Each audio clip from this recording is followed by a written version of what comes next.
9월에는 밸류 모멘텀도 좀 남아있으니까 현대차는 저는 괜찮게 보고 있습니다. 그러면 더 악재가 뭐가 나올 게 있나? 더 이상 나올 악재는 없고, 제가 봤을 때는 하반기는 일단 저는 바이오 쪽으로 보고 있어요.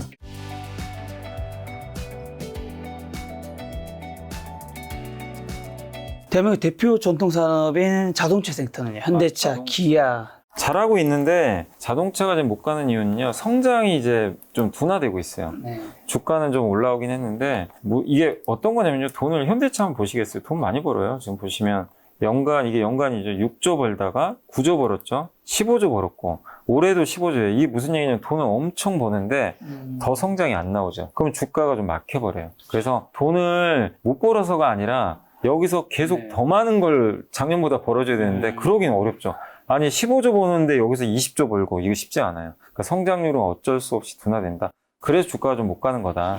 이걸 염두에 두고. 그래서 주가가 갈 수 있는 방법은 뭐죠? 배당 많이 해주거나 밸류. 그래서 현대차가 8월 28일 날, 주주분들은 좀 기억하실 게, 그때 CEO 인베스터 데이라고 투자자 행사를 해요. 그때 아마 주주환원도 하지 않을까, 이런 기대감이 좀 있는 것 같더라고요. 그래서 8월 28일 날 좋은 어떤 주주환원 정책을 내놓는다면 뭐 당연히 또 주가는 좀 반영할 것 같아요. 그래서 현대차를 투자하는 관점은 되게 주가 저평가되어 있고 가치주로 되게 좋아요. 좋은 지금 분위기고, 주가 크게 빠질 일도 별로 없는 상황이고 한데, 성장은 기대하기가 어려워요. 지금 당장은. 그래서 주주환원을 좀 기대해보자. 그리고 9월에 정부에서 밸류 지수 발표한다 그랬거든요. 거기에 현대차는 당연히 저는 들어갈 거로 보거든요. 그래서 9월에는 밸류 모멘텀도 좀 남아있으니까 현대차는 저는 괜찮게 보고 있습니다. 네, 그래서 지금 주가도 좀 빠져있고 하니까 여전히 괜찮다라고 좀 생각을 합니다. 굉장히 작년에 뜨거웠던 2차 전지, 포스코홀딩스, 포스퓨처, 에코프로, BM, 에코프로. 올해는 좀 어떻게 될까요, 이제 하반기에는? 이게 저도 하반기 좀 좋아질 줄 알았거든요. 근데 지금 2분기 실적 보니까 좀 시간이 더 걸릴 수밖에 없는 것 같고, 결국엔 전기차가 잘 팔려야 되는데 생각보다 지금 전기차가 지금 중국은 잘 팔리죠. 중국만 잘 팔리는데 미국도 그렇고 유럽도 지금 잘 안 팔리잖아요. 그래서 이제 주가가 좀 부진하니까 조금 더 시간은 좀 필요하지 않나, 이렇게 좀 보고 있고, 또 이번에 청라에서 그 화재 사고까지 나와가지고. 지하주차장. 네, 그러니까 이제 사람들이 그럼 전기차 사야 되나? 저렇게 위험한 거 아닌가?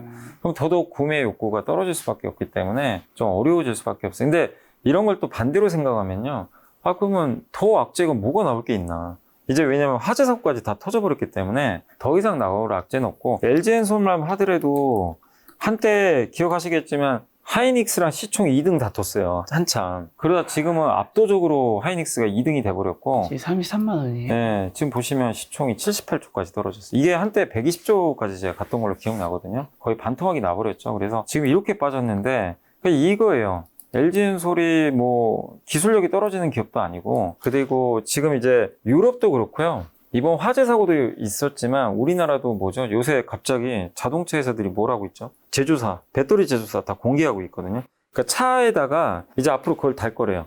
원래 지금 전기차는 배터리 어딘지 지금 모르잖아요.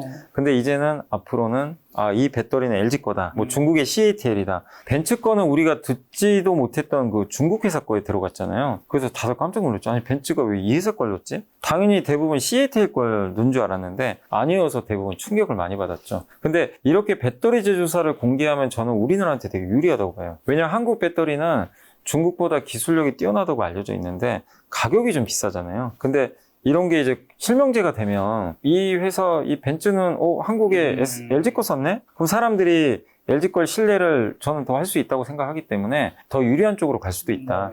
이렇게 보고 있고, 그 다음에 주가는 이렇게 빠져있는 상태에서 역으로 보면 2차 전지가 더 나쁠 게 있나, 이런 생각을 저는 하고 있기 때문에 좀 괜찮다고 보고 있고, 그래서 저는 두 가지입니다. 지금 간다는 얘기를 하는 게 아니라 결국 배터리는 꼭 버티세요. 버티시는데 이 두 가지가 되면 한번 강하게 갈 것 같아요. 첫 번째가 리튬 값이 올라야 돼요. 지금도 중국의 리튬 가격이 계속 떨어져요. 리튬 값이 올라야 양극재 가격이 오르고요. 양극재 가격이 올라야 나중에 배터리 가격이 오르거든요. 그럼 실적이 좋아지죠. 리튬 가격이 떨어지면 반대로 가요. 그래서 리튬 값이 언제쯤 올라갈지. 저도 이제 상반기에 한번 반등했을 때 이제 바닥 찍었나 싶었는데 다시 빠지더라고요. 그래서 리튬 값이 올라가는 게 하나가 있고, 두 번째가 저가 전기차. 전기차 안 사는 제일 큰 이유가 내연기관보다 비싼데 굳이 전기차를 왜 사야 되지? 이런 거거든요. 전기차 산다고 뭐 딱히 뭐 충전하기도 불편하고 이러다 보니까 그럼 차라리 내연기관과 가격이 같든가 싸져야 돼요. 그럼 결국 뭐죠? 저가 전기차가 잘 팔려야 돼요. 네. 그래서 GM도 내놨고요. 기아가 이번에 EV3 내놨는데 평이 좋더라고요. 그러니까 그런 저가형 전기차가 미국 시장에 나와서 잘 팔려야 되고, 내년에는 테슬라가 모델2가 나와요. 내년 상반기로 예정돼 있는데 그게 3만 달러가 안 되는 걸로 알고 있어요. 전기차 가격이. 우리나라 돈으로 3천만 원 정도 되니까 테슬라 차가 3천만 원이면 사실은 좀 구매 욕구가 생길 수도 있잖아요. 그러니까 그런 저가 전기차가 결국에 많이 나오면 저는 그게 모멘텀이 될 거라고 생각하거든요. 그래서 결국 전기차 이 배터리 섹터도 너무 걱정보다는 최악의 국면에서 그 두 가지를 좀 보시면서 좀 버텨보자. 네, 그리고 혹시라도 그 리튬 값이 오르거나 뭐 예를 들면 기아나 GM의 전기차가 저가차가 데이터가 나올 거 아니에요. 뉴스를 봤는데 잘 팔렸다. 그런 신문 기사 혹시 보셨으면 그건 저는 오히려 매수 신호가 아닌가 이렇게 좀 보고 있기 때문에 지금 뭐 적극적으로 하시기보다는 지금은 좀 버텨보자. 네, 이거는 사실 지금은요 다 빠졌으니까 뭐가 좋냐 나쁘냐의 문제는 아닌 것 같아요. 네, 그래서 지금은 좀 버텨보자 이렇게 좀 말씀드리고 싶습니다. 제약바이오의 삼성바이오로직스나 셀트리온은요? 삼성바이오는 이번에 실적이 너무 좋아가지고요. 한번 거의 100만 원 한번 거의 근처까지 갔었죠. 이 안 좋은 장에서도 혼자 날아갔습니다. 숫자도 좋고, 그 다음에 미국이 아시겠지만 중국 생물보안법 이거 이제 아마 통과시킬 것 같은데, 중국의 이 CDMO, 바이오 위탁 생산하는 업체랑 거래하지 말라는 얘기거든요. 그러면 당연히 삼성바이오가 중국의 우시바이오가 이제 그러니까 삼성이 세계 3위고요. 중국 우시바이오가 4등이거든요. 얘랑 이제 거래하지 말라는 거죠. 미국 업체들한테. 그러면 얘가 도태되겠죠. 그 반사이익의 일부를 또 삼성이 가져갈 수 있으니까 삼성바이오 쪽 저는 계속 좀 괜찮지 않을까 이렇게 생각하고 있습니다. 다만 지금 주가 올랐으니까 지금 들어가지 마세요. 지금 들어가는 건 좀 늦었고 보유자의 영역이다. 그러나 여전히 뭐 좀 모멘텀은 좀 살아있다 이렇게 보고 있고, 셀트리온은 반대로 이렇게 주가가 많이 오르진 못했죠. 계속 좀 횡보하고 있는데, 근데 셀트리온도 저는 괜찮게 보는 이유가 뭐냐면 이번 2분기 실적도 나쁘지 않았고, 그 다음에 올해 하반기부터 본격적으로 이제 뭐가 나오냐면, 보통 이제 우리가 항암제 치료받을 때 이렇게 정맥주사 맞는다 그러잖아요. 병원 가서 한 5시간 맞거든요. 근데 셀트리온이 이게 승인받은 것 중에 하나가 미국에서 진펜트라라는 제품이 있는데, 이게 그 피하주살 형태예요. 피하주사는 한 5분 정도만 맞으면 된대요. 자기가 집에서 할 수도 있고 가까운 동네 병원 가서 의사가 간단하게 이렇게 투여하면 되니까 그럼 되게 편하잖아요. 종합병원 가가지고 5시간 맞는 것보다는 5분 안에 끝내면 되게 좀 편리할 수 있죠. 그걸 SC 제형이라고 하는데, 그런 기술 갖고 있는 회사가 사실 알테오젠이잖아요. 알테오젠이 그런 기술로 주가 많이 간 것처럼 셀트리온도 이제 바이오시밀러에 그런 걸 넣었거든요. 그래서 그게 미국에 출시가 됐고, 많은 애널리스트 분들이 진펜드라가 올해 3분기부터 많이 미국에서 팔릴 걸로 지금 예상을 하고 있어요. 그래서 그 데이터가 확인만 잘 되면 셀트리온도 주가가 좀 올라가지 않을까 이렇게 보고 있고, 또 한 가지가 미국의 트럼프가 되건 해리스가 되건 상관없이 지금 핵심 뭐냐면 미국은 약값이 너무 비싸요. 신약 개발하는 회사들. 근데 그거를 약가를 떨어뜨리는 제일 좋은 방법은 복제약들이 많이 나오는데요. 그래서 바이오시밀러가 복제약이잖아요. 그래서 그걸 제일 잘하는 회사가 또 셀트리온이니까, 저는 지난 몇 년간 지금 셀트리온 주주분들 너무 힘들었잖아요. 주가 좀 안 가가지고. 근데 이제 올해 하반기는 한번 저는 좀 기대해 볼만 하지 않을까. 그런 정책적인 부분, 또 신제품 출시도 하고 기존 제품도 잘하고 있고 거기에 금리 인하까지 가셔야 되니까 셀트리온 한번 하반기를 저는 좀 좋게 한번 봐보자 라고 좀 말씀드리고 자, 그럼 많은 섹터 점검했는데 8월에서 12월의 유망 섹터는 좀 어디일까요? 앞으로 네. 어떤 주식 사모아야 될까 우리가? 저는 개인적으로 지금 이제 주도주로, 그러니까 주도주라는 건 뭐냐면요, 뭐 화장품도 있고 많이 있었지만 일단 시총은 커야 돼요. 시총이 큰 거 중에서 저는 주도주는 어쨌든 제가 봤을 때는 하반기는 일단 저는 바이오 쪽으로 보고 있어요. 그래서 뭐 바이오도 많이 설명드렸지만 뭐 우리나라 신약 개발하는 회사들이 FDA 승인도 이제 몇 개 남아 있고, 이번에 실적도 다들 좋더라고요. 실적도 좋은데다가 FDA 승인도 있고, 미국의 정책이 또 우리나라한테 되게 유리해요. 중국을 또 견제하는 법안들이 있어서, 그래서 대표적인 제약바이오 회사들 저는 괜찮게 보고, 근데 이런 건 있잖아요. 제약바이오는 도대체 기업이 너무 많아서 좀 어렵다. 그러면 이런 이제 그 ETF도 괜찮죠. ETF는 사실 별로 오른 게 없거든요. 보시면, 그죠? 그래서 제약바이오 ETF 쪽도 내가 기업을 모른다면 한번 들여다볼만 하니까 제약바이오 쪽을 한번 여러분들 한번 그 하반기는 좀 보셨으면 좋겠고, 당장은 저는 좀 쉬어가겠지만 반도체는 역시 계속 좀 들여다봐야 된다. 그래서 아까 말씀드린 대로 반도체 소부장 업종들 네. 꾸준하게 여러분들이 좀 한번 이번 급락 조정 구간을 좀 이용하셔가지고 네. 한번 들여다보시면 좋겠고, 요거는 근데 이제 또 한 가지 뭐냐면 정부가 지금 계속 밸류업 하고 있잖아요. 밸류업 해서 주주환원 해라. 근데 정부가 민간 기업을 컨트롤할 수는 없잖아요. 민간 기업들이 알아서 해야 되는데 적어도 근데 저는 공기업은 할 것 같아요. 네. 그래서 저는 개인적으로 이제 아이디어 중에 하나가 9월에 밸류업 지표도 나올 거고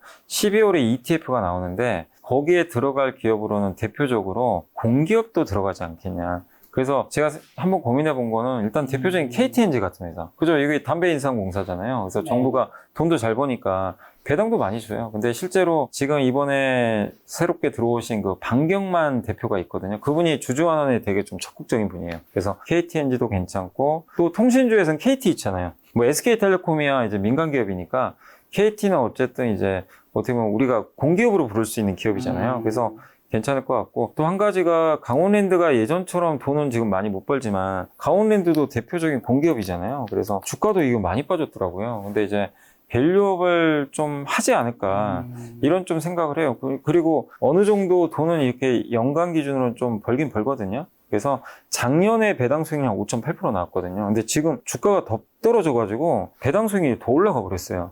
근데 공기업이니까 밸류업을 좀 할 수 있는 또 의지가 있는 기업 중에 하나니까, 이런 하나의 그냥 아이디어입니다. 아이디어 차원에서 공기업, 한전은 안 돼요. 한전은 왜냐면 배당을 주기가 어려워요.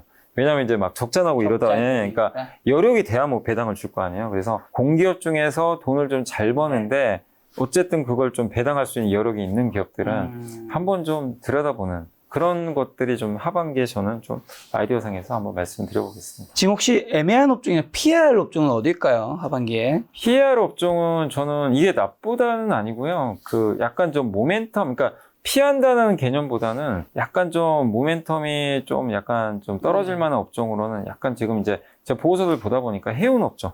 해운 업종이 주가는 좀 빠져서 더는 크게는 안 빠질 것 같은데 이게 오를 만한 모멘텀은 아직은 좀 시간이 걸리는 게 뭐냐면, 왜냐면 해운업종 같은 경우는 지정학적 얼마 전에 전쟁도 막 나고 이러면서 운임지수가 많이 올랐잖아요. 근데 실제로 이제 뭐 아직 지정학적 리스크가 끝난 건 아닌데 운임지수가 어쨌든 지금 최근에 다시 좀 약간 꺾이고 있어가지고 그 상반기에 좋았던 운임이 또 나오기는 저는 좀 개인적으로 지금 상황에서는 좀 쉽진 않은 것 같아요. 그래서 약간 주가는 안 빠지더라도 오를 만한 모멘텀은 좀 약간 떨어져 있다. 그래서 그런 관점에서는 조금 아직은 좀 지켜보시면 좋겠고, 또 한 가지가 최근에 좀 조심할 업종은 저기 같아요. 그 진단키트 쪽. 요새 갑자기 코로나 대유행하고 있잖아요. 다시 유행하고 있다면서요? 그러니까 이제 갑자기 옛날에 4년 전에 급등했던 기업들이 한번 최근에 다 급등세 보였거든요. 근데 아시겠지만 코로나가 옛날처럼 저는 그러니까 우리가 4년 전으로 돌아갈 수는 없잖아요. 그렇기 때문에,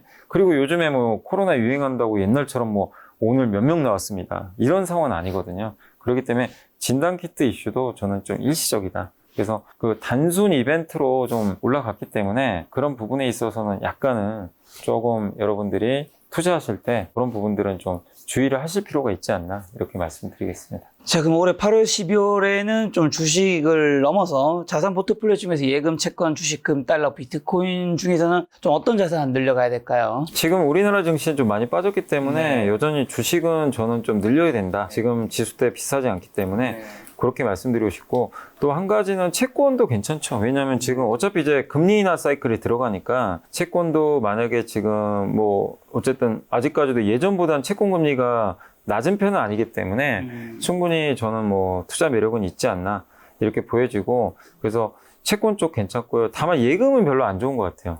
예금은 왜냐면 이제 금리 인하 사이클로 들어가기 때문에 예금은 좋지 않고, 그 다음에 이제 금은 좀 특수한 게 뭐냐면은 워낙 그 지정학적 리스크가 크니까 방어 차원에서는 괜찮은데, 금은 오른 반면에 요새 비트코인은 좀 별로 안 좋은 것 같아요. 예. 근데 비트코인도 결국 똑같거든요. 해리스가 되든 뭐 트럼프가 되건 상관없이 결국 규제를 완화하는 쪽인 것 같아요. 오히려 트럼프가 굉장히 적극적인데, 그리고 요새 비트코인도 막 경기 침체 온다 막 이러면서 주가 한번 크게 빠졌잖아요. 근데 금리 나오면 비트코인도 나쁠 건 없거든요. 그리고 보통 금과 항상 이제 비교를 많이 하니까 네. 근데 금이 이렇게 올라간 상황에서 저는 비트코인도 결국 시간이 좀 지나면 다시 좀 올라가지 않을까 싶어요. 그래서 비트코인도 똑같아요. 예전에 막 1억 가까이 갔을 때 그때 다들 뭐라고 또 2억 얘기 나올 때 그럴 때 오히려 조심하시고 요즘에 또 비트코인 얘기 안 하시더라고요. 되게 좀 조용하고. 맞아요. 근데 역으로 그래서 어떻게 보면 자산 관리 측면에서도 비트코인이 지금 금리 인하 사이클에 들어간다면 저는 네. 수혜로 보고 있어서 그런 쪽도 나쁘진 않다. 다만 제가 비트코인 전문가가 아니라서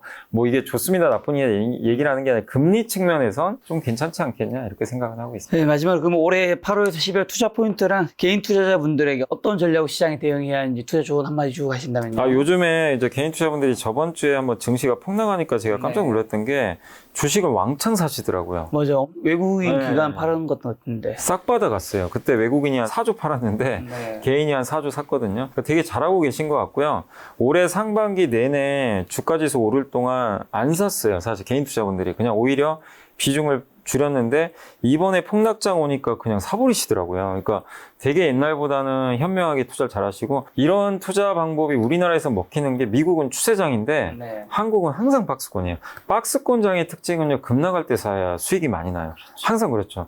그리고 오히려 지금 최근에 또 올라오니까 약간 줄이시는데 그래서 저는 항상 이제 계속 당부드리지만 우리나라에서 특성상 급락할 때 투자의 수익률이 좀 올라가니까 뭐 8월이든 9월이든 또 급락장이 나올지 모르지만 항상 조정장에서 투자하시는 그런 습관 들이시면 더 좋을 것 같고 그래서 올라갈 때는 좀 관망해 주시고 변동성이 나올 때 네. 그걸 이용해서 들어가시되 어쨌든 우리나라 증시는 지금 현재 국면도 싸니까 여러분들한테는 저는 주식 투자하는 거는 여전히 좀 나쁘지 않다 이렇게 말씀드리고 싶고 마지막으로 뭘 살 거냐의 문제죠. 네, 어느 업종을 살 건지 그런 부분에 대한 고민을 좀 계속 하셨으면 좀 좋을 것 같습니다. 연말에는 지금보단 괜찮을까요? 지금보다 나아질 것 같아요. 네. 저는 오히려 대선 끝나면 이제 불확실성이 없어지잖아요. 그래서 약간 대선 전에는 좀 흔들릴 것 같아요. 대선 전에는 왜냐면 또 막 트럼프니 해리스니 했으니 뭐 왔다 갔다 할 거니까. 근데 누가 되든 간에 미국은 사실 대통령이 누가 된다고 증시가 나빴던 경우는 별로 없었던 것 같아요. 그래서 오히려 대선 후에는 조금 더 낫지 않을까 이렇게 생각하고 있습니다. 알겠습니다. 이사님과는 대선이 끝나고 12월에 2025년 시장 전망하는 시간 때 다시 네. 한번 또 인사드리도록 하겠습니다. 오늘 만난 손님은 염선한 이사님이었습니다. 지금까지 소중한 시간 함께 해주셔서 정말 감사합니다. 오늘도 김 작가였습니다. 고생 네, 많으셨습니다. 감사합니다.